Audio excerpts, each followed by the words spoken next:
Oh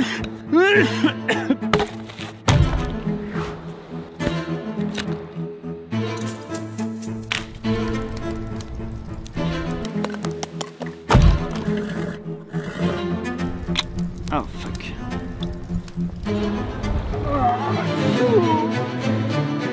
Alors, ce que je vais chercher, c'est un spot à proximité d'une rivière pour avoir de l'eau pour les chevaux, pour moi et pour pêcher. Ensuite, il va me falloir de l'ombre pour les chevaux, pour qu'ils puissent pas rester en plein cagnat toute la journée et puis se reposer tranquillou. Et bien sûr, un petit peu d'herbe.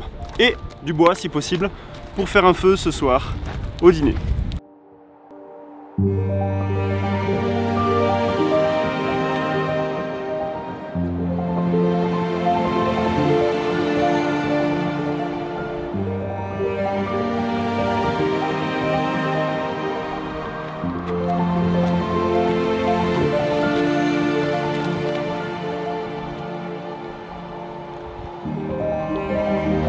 Alors, a priori, il faut que j'aille vers le nord. Je vais essayer de rester proche de la rivière.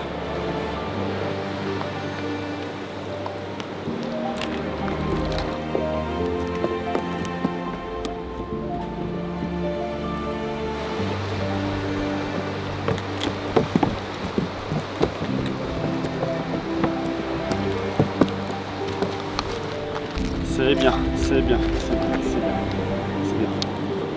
Allez, on y va. On va peut-être s'arrêter par là. Ah, là c'est sympa là. Ah ouais. Ok. Je pense que je vais passer l'après-midi ici. Il y a la rivière aussi un peu plus bas, à 40-50 mètres. Je vais sûrement aller pêcher, aller faire boire les chevaux tout à l'heure. Mais avant ça, je vais construire un abri pour passer une bonne nuit en forêt.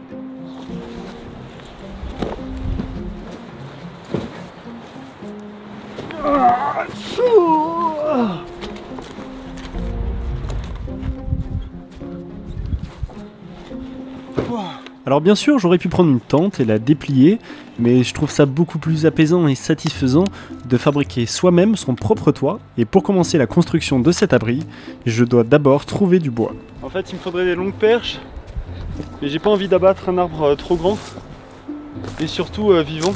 Donc il faut que j'arrive à trouver des arbres morts.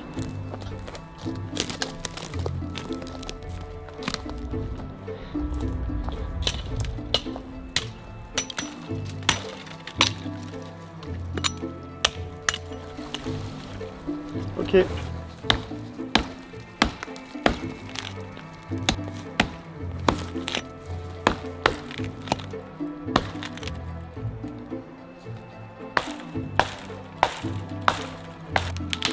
Ouh. Bon allez.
Petite pause, 30 secondes dans la vidéo, c'est parti, top chrono. Vous êtes nombreux à me demander comment je charge mon téléphone portable et les batteries de ma caméra pendant mes aventures. Eh bien c'est très simple, j'ai un système qui s'appelle EcoFlow, ce sont des batteries et des panneaux solaires que j'utilise dans tous mes voyages, que ce soit en van, en moto, à pied, c'est pépitos et je vous en parle un petit peu plus en fin de vidéo. Allez c'est parti, on reprend pour cette journée 24 heures dans la nature.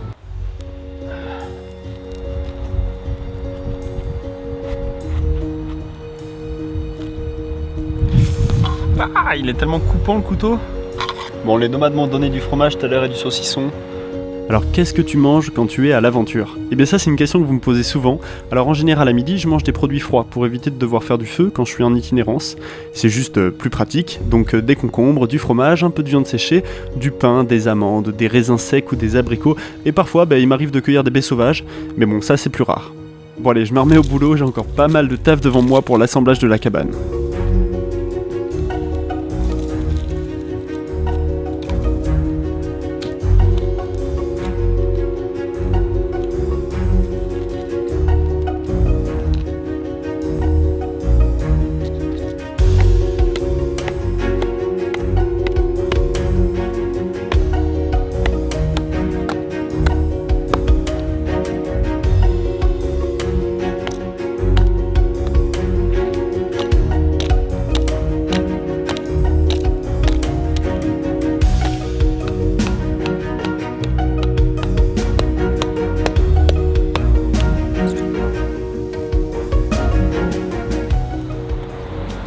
Bon là ça commence à être de pire en pire, mes doigts prennent vraiment cher. Il va juste falloir que j'arrive à trouver de quoi vraiment couvrir les bois, parce que là l'eau va passer c'est sûr.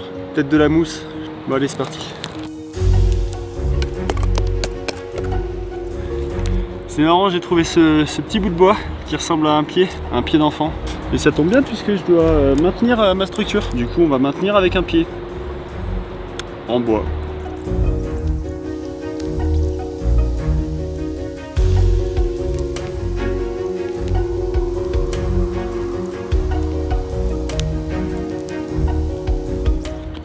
Je pense que j'y suis presque. Il doit me manquer 20 cm pour les pieds, je vais les finir et puis après je vais aller faire un feu de camp. L'abri est quasiment prêt, enfin du moins la structure. Il est juste un peu trop petit. Ou alors c'est moi qui suis trop grand. Parce que bon je fais 1m90, je suis pas tout petit. Et du coup ça demande du boulot, c'est chiant d'être grand. Pas de place dans les transports, vous gênez les gens en concert, vous devez faire plus d'efforts pour fabriquer un abri. Trouver une moto à votre taille c'est compliqué, trouver un cheval à votre taille c'est compliqué. Bon, allez.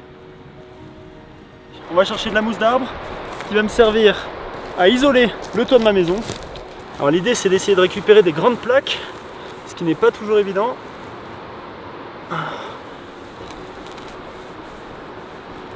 Oh oui, on est sur de la mousse de qualité là. Voilà.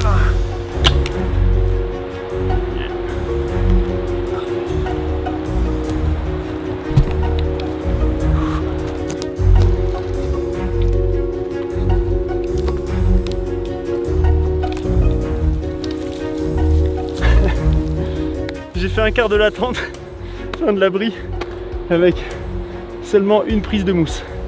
Ça c'est mon record.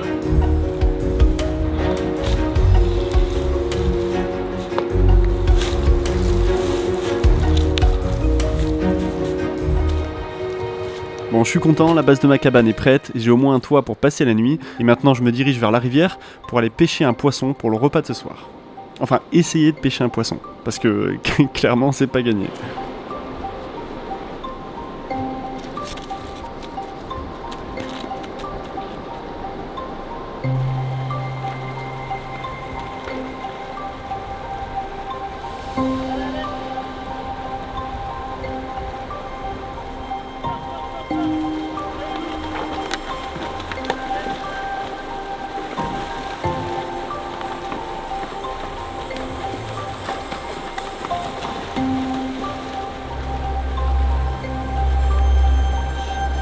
Bon là je vais aller faire une petite session pêche.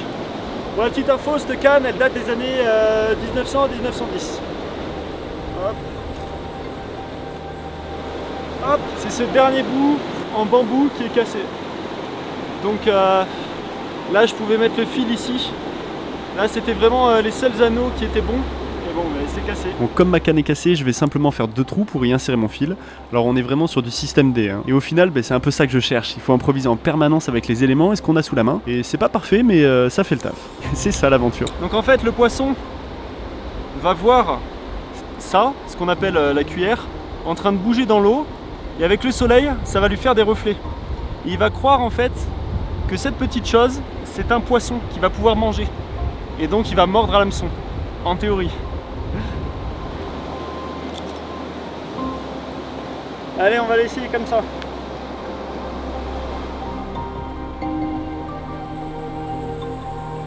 On doit mettre la cuillère dans l'eau et passer notre temps à faire des allers-retours.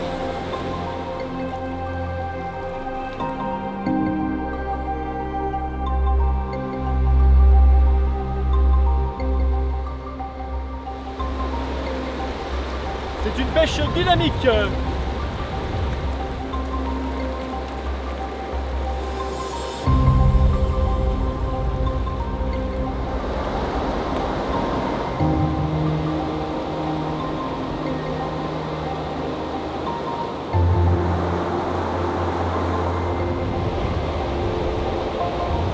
Bon, ça va faire 1 heure, 1 heure et demie que j'y suis. Peut-être 2 heures. J'ai rien eu. Alors soit je sais pas pêcher, soit il n'y a pas de poisson.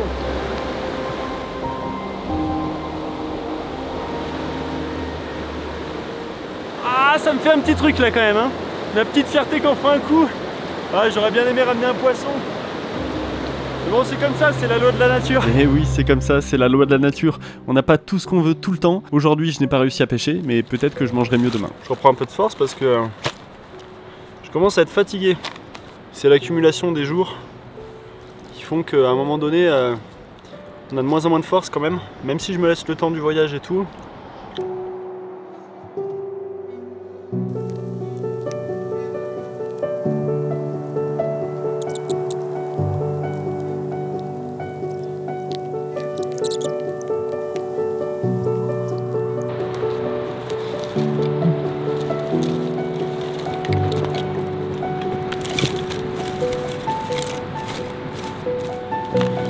Ok.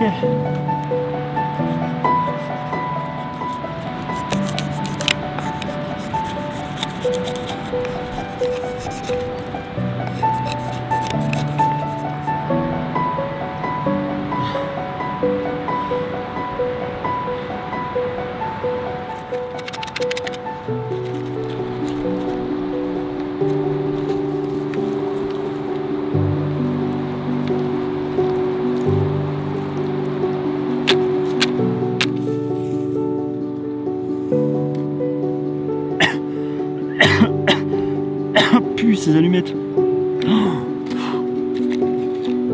Ah, c'est des allumettes au phosphore. C'est un genre de dérivé du napalm qu'ils utilisaient à l'époque. Ah, c'est horrible. Ah, c'est bon, c'est en train de prendre. Putain. Ah, c'est dégueulasse.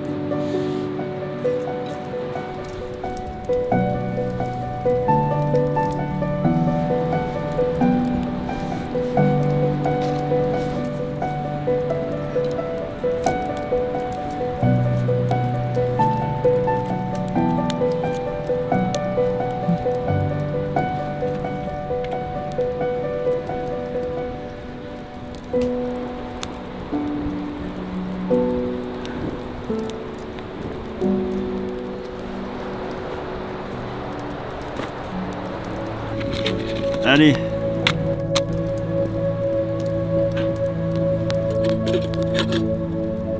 Et voilà. Alors il est grand temps de faire le bilan de mon aventure ici au Kirghizistan.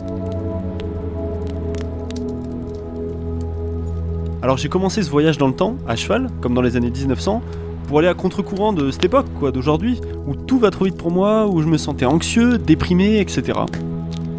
Et peut-être comme toi qui m'écoutes en ce moment, je fais partie de cette jeunesse qui a du mal à se projeter dans un monde super angoissant. Entre l'urgence climatique, les catastrophes naturelles, la corruption, les guerres, l'argent, les carrières, etc. J'en suis arrivé au stade où à un moment donné, les images gore que je voyais sur les réseaux ou assister à des événements violents de mes propres yeux, me faisaient plus rien ressentir du tout. J'étais juste complètement coupé de mes émotions, un peu comme un robot quoi. Et c'est juste fou de se dire qu'on peut en arriver là. En commençant cette aventure, j'avais besoin de me reconnecter à mes émotions et de me sentir vivant, apaisé tout simplement. Et ici, grâce aux chevaux, j'ai réveillé cette animalité qui sommeillait en moi. Et c'était juste... J'ai pris le temps de voyager lentement, de redécouvrir ma sensibilité et de pas tout surintellectualiser. Ça, c'est vraiment le plus important. Simplement poser le cerveau, lâcher prise et ressentir. crois donc pouvoir dire maintenant que j'ai plutôt bon espoir en l'avenir, parce que des modes de vie alternatifs sont possibles, on n'est pas obligé de subir à 100% la société. Alors je me fais une promesse à long terme, celle d'écouter les signaux que m'envoie mon corps et d'aller en nature autant que nécessaire. Parce que bon, on aura beau fabriquer toute la technologie du monde, franchement, il n'y aura rien de mieux qu'une montagne avec du vent pour aller bien. Bon voilà.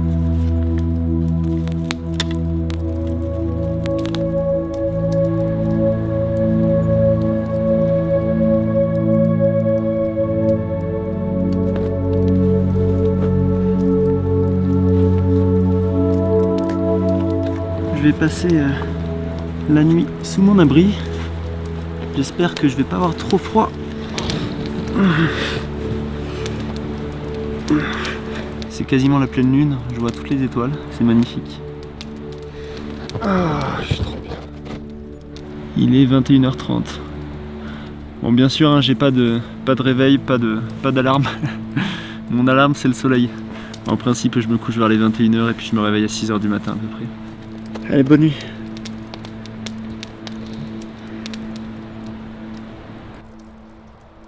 Me revoilà donc pour vous parler d'EcoFlow. Alors c'est très simple, EcoFlow, sans eux, je ne pourrais tout simplement pas partir à l'aventure. Évidemment, mes vidéos ressembleraient à peu près à ça, donc un truc fait au téléphone avec une petite batterie banque que je mets dans la poche, plutôt qu'à ça.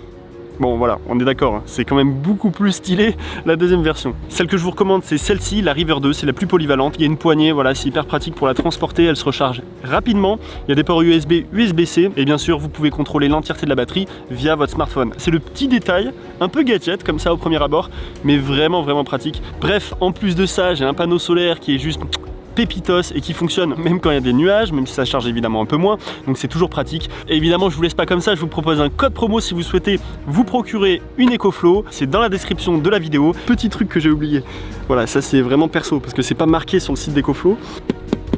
Voilà. Oh, ça fait un super siège, voilà. Très pratique pour pas se tremper le cul quand vous êtes en forêt. Je vais peut-être le proposer au service marketing d'EcoFlow, vraiment, parce que je pense que c'est un truc, voilà, ils n'y ont pas pensé, mais ouais.